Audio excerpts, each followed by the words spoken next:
জীবনে অনেক মানুষের পরিচয় জানলেন, আজকে এমন একজনের পরিচয় বলবো। সেটা হচ্ছে আমার প্রিয় নবীজি হযরত মুহাম্মদ সাল্লাল্লাহু আলাইহি সাল্লাম। তিনি জন্মগ্রহণ করেন 570 খ্রিস্টাব্দে মক্কা নগরীতে।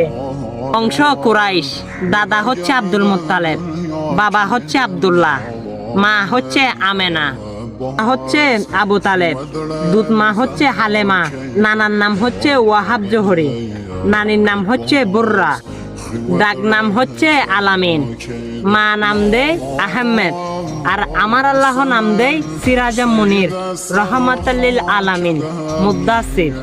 সুবহানাল্লাহ একবার মনতে মন চায় না? আর এমন একজন নবীর পরিচয় আপনাকে বললাম, আপনি সেই নবীর উম্মত।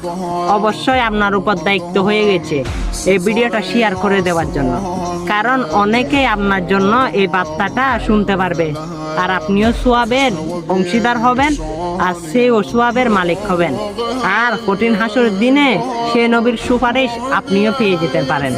আমিন।